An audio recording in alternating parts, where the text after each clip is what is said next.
Le franc CFA pour les nuls. Le franc CFA, une pseudo-monnaie pour les économies de cueillette. Docteur Yacouba Fassassi. Dédicace.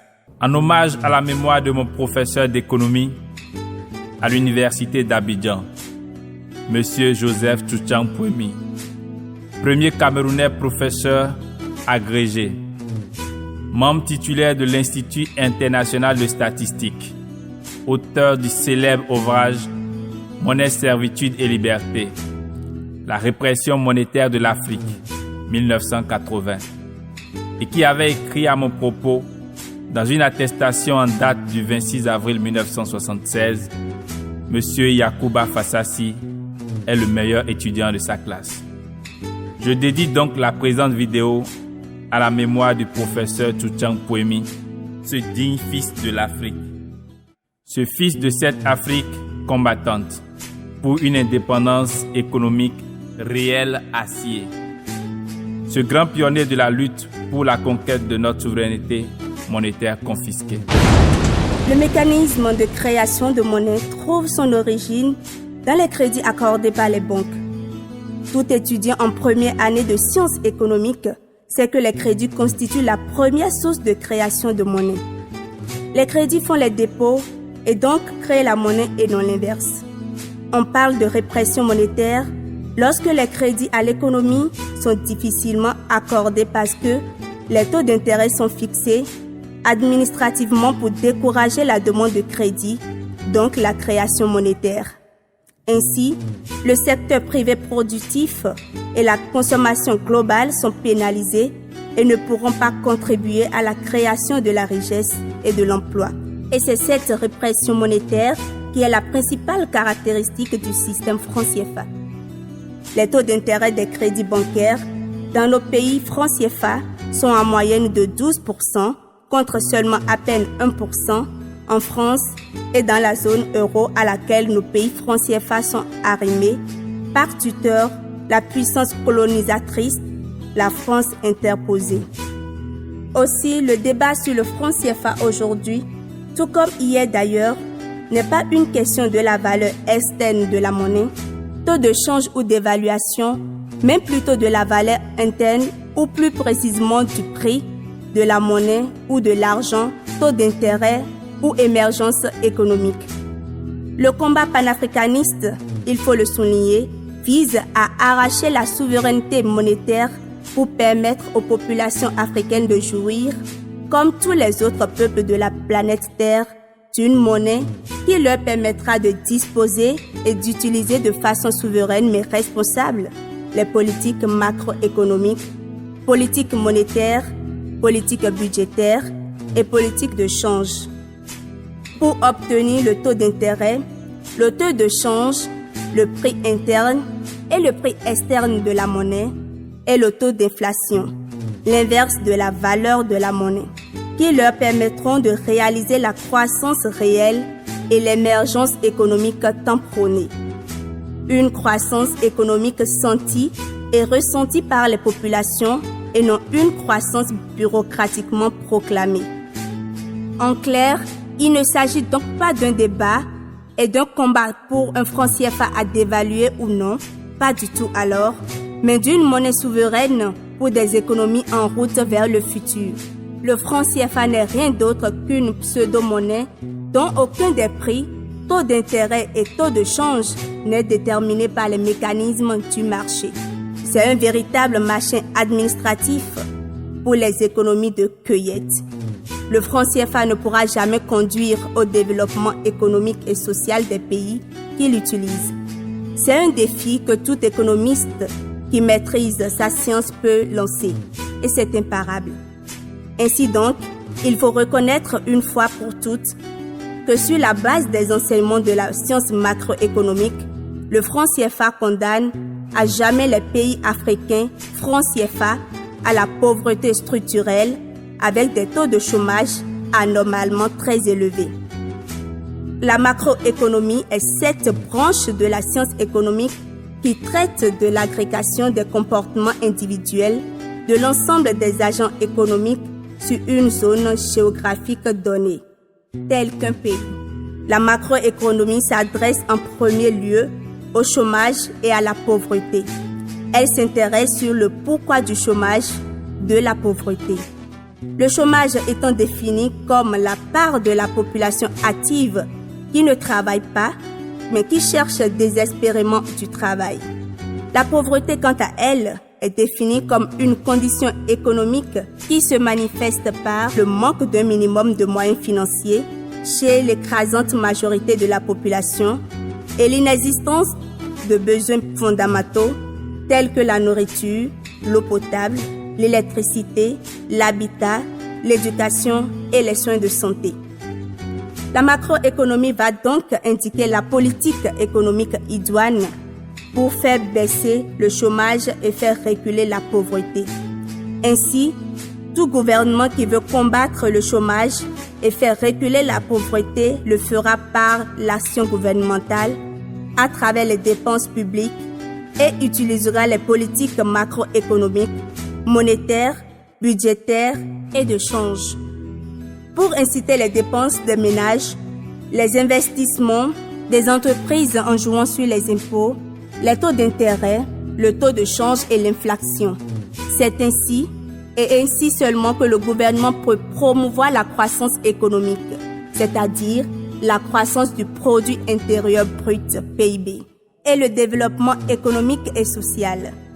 Le produit intérieur brut PIB, ou Y, est la somme de la consommation des ménages C, l'investissement I, les exportations nettes INS-N ou exportations INS moins importation M, les dépenses publiques G. Y égale C fonction de Y plus I fonction de R plus INS fonction de E INS R moins M fonction de Y plus G. Y revenu, R taux d'intérêt réel, E INS R taux de change effectif réel. La croissance du PIB est étroitement corrélée à la hausse de la consommation des ménages et des dépenses publiques. En moyenne, dans les pays francs CFA, la consommation des ménages contribue pour 55% et les dépenses publiques pour 25% du PIB. Donc, les deux contribuent au PIB à hauteur de 80%. Pour relancer la croissance économique, il est donc nécessaire d'inciter les ménages à consommer toujours plus de biens et de services marchands. L'investissement I n'intervient pas pour élargir l'offre des biens et services marchands, mais pour satisfaire une demande effective globale anticipée solvable. Cette notion de demande effective globale DEG, introduite par l'économiste anglais John Maynard Keynes, est fondamentale dans la formulation et la mise en œuvre de toute politique macroéconomique qui vise la lutte contre le chômage et la pauvreté. Dans ce cadre, la hausse des salaires et la généralisation du crédit à la consommation apparaissent comme les seules solutions pour doper la croissance, créer la richesse et lutter résolument contre le chômage dans une économie ouverte comme les économies de nos pays francs CFA. La réalité de nos économies africaines francs CFA est hélas anti-économique. Elle ne correspond à aucun aspect de la science économique enseignée, apprise, comprise et universellement appliquée. Nous vivons en économie de cueillette et de troc. Il n'y a pas de politique monétaire, il n'y a pas de politique budgétaire et encore moins de politique de change, puisque nos États n'ont pas la souveraineté monétaire, c'est-à-dire leur propre monnaie. Le système franc CFA l'interdit. Que nos banquiers centraux cessent donc de faire économie de vérité et disent enfin la vérité à nos dirigeants et aux populations, car tout cela finira par se savoir. La monnaie, c'est une créance à vue sur le système bancaire national. C'est la seule définition authentique, véridique et réelle de la monnaie. Les économies francs CFA, qui sont caractérisées par des taux d'intérêt réels très élevés, alors que les banques sont surliquides, n'ont rien de commun avec les économies monétaires au sens de la science macroéconomique. En effet, cette surliquidité apparente du système bancaire avec des taux d'intérêt prohibitifs, des crédits à la consommation, exprime une des caractéristiques du système franc CFA, un système de répression monétaire. Les banques sont presque toutes des banques françaises qui font des profits le matin et les rapatrient le soir au nom du deuxième principe qui fonde le système franc CFA, le libre transfert. Je répète que la monnaie est essentiellement une créance à vue sur le système bancaire. Les pays francs CFA n'ont pas de système bancaire national propre, ils n'ont pas de politique monétaire. À la vérité, nous n'avons pas de monnaie à cause des mécanismes du système franc CFA qui rend impossible l'existence d'un système bancaire capable de créer la monnaie en octroyant des crédits au secteur privé productif et en généralisant le crédit à la consommation des ménages. Nous vivons, il faut se rendre à l'évidence, en une économie de cueillette ou de troc, déguisée et non dans une économie monétaire. Ainsi donc, on peut comprendre aisément que la paucité du crédit à l'économie et l'impossible généralisation du crédit à la consommation constituent les principaux freins à la croissance économique et à la création de la richesse et de l'emploi. Aux États-Unis d'Amérique et dans toutes les économies libérales et libres parce que libérées, les agents économiques, ménages et entreprises sont incités et presque priés à prendre du crédit. Les crédits sont mis à leur disposition en moyenne 48 heures après une demande de prêt. Il y a également une généralisation du crédit hypothécaire pour l'achat de logements remboursables sur une durée de 30 ans en moyenne, car c'est la consommation des ménages qui est l'élément principal de la demande effective globale et c'est cette dernière qui est le moteur qui entraîne l'offre, la production et qui crée la richesse et les emplois. Dans nos économies nationales où 75% de la population, chiffre de la Banque mondiale, vivent en dessous du seuil de la pauvreté avec moins de 1000 francs CFA par jour et se nourrissent aux abords des rues, comment pouvons-nous jamais connaître la croissance, l'émergence et le développement économique avec le franc CFA qui nous interdit un système bancaire national digne de ce nom, c'est-à-dire un système bancaire qui crée la monnaie en octroyant des crédits au secteur privé productif et en généralisant le crédit à la consommation des ménages. En outre, les taux d'intérêt des crédits offerts par les banques commerciales françaises dans les pays africains francs CFA sont souvent supérieurs à 12% contre seulement le taux d'intérêt de 1% qu'appliquent les mêmes banques françaises en France. Tel est le système franc CFA, un système de répression économique et de servitude monétaire imposé à nos pays par la puissance colonisatrice, la France. Pire, le système franc CFA est un système de déshumanisation de l'Africain, un système de viol perpétuel de la conscience de l'Africain et de vol de ses richesses sous toutes les formes. Comme on peut le voir, au total, le franc CFA ne correspond à aucune réalité économique pour l'émergence tant prônée de nos pays africains.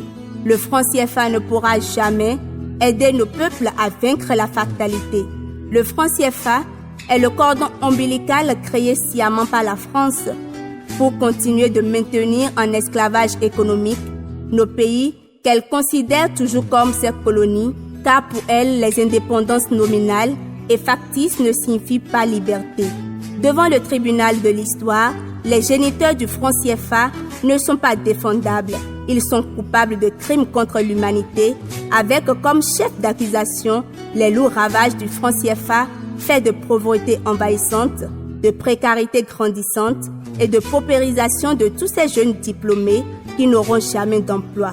Une telle situation annonce inéluctablement, si le cordon ombilical avec la puissance colonisatrice, la France, n'est pas vite coupé, des révolutions et des convulsions aux conséquences politiques et sociales incalculables. Et la France en est très consciente, mais elle a peur de ce qu'elle deviendra sans le franc CFA. La France sera inconsolable et irascible car subitement réduite à sa juste dimension, c'est-à-dire une vénérable pendule sur une cheminée que plus personne ne regarde parce qu'elle ne donne plus l'heure.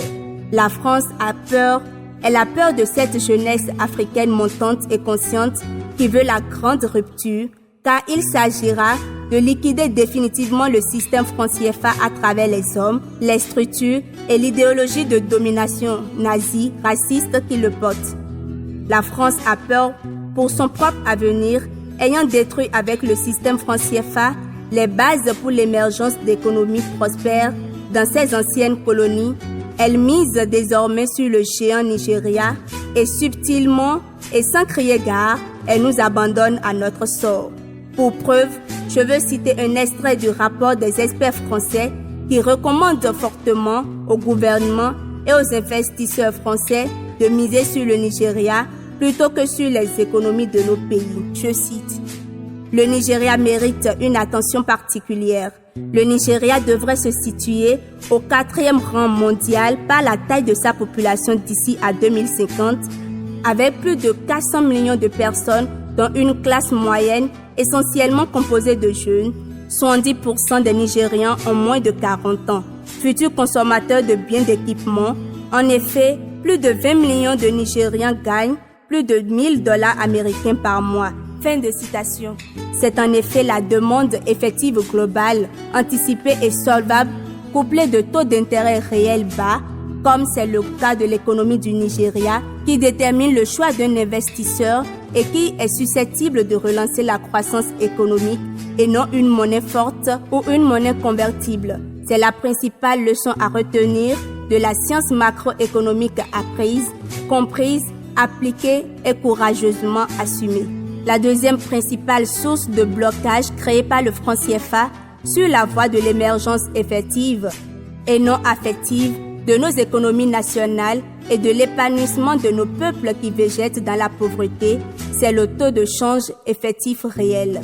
Le taux de change du franc CFA est surévalué par rapport aux monnaies des pays concurrents. Cela rend ainsi toute exportation de biens manufacturés presque impossible et encourage les importations de toutes sortes de biens et services marchands, même les boîtes d'allumettes, du savon de toilette et les papiers hygiéniques, pour ne citer que ces cas d'aberration anti-économique. En effet, à supposer que toutes choses égales par ailleurs et que l'hélicoptère de Patikin dépose 5 millions de francs CFA dans chaque foyer béninois, ivoirien, burkinabé, même si les biens et services marchands sont fabriqués au Bénin, en Côte d'Ivoire, au Burkina Faso, les bénéficiaires de cette manne venus du ciel vont préférer importer les mêmes biens produits à l'extérieur plutôt que d'acheter les produits locaux. À cause du taux de change du franc CFA arrimé à l'euro, notre monnaie d'ancrage esclavage, les produits importés en dehors de la zone euro sont beaucoup moins chers, toutes choses égales par ailleurs, que les produits fabriqués chez nous ou importés de la zone euro. Ainsi, encourageons-nous sciemment ou inconsciemment la croissance et le développement de nos partenaires commerciaux qui, hélas, ne sont pas les pays de la zone euro. Je veux nommer le Nigeria, le Ghana et la Chine.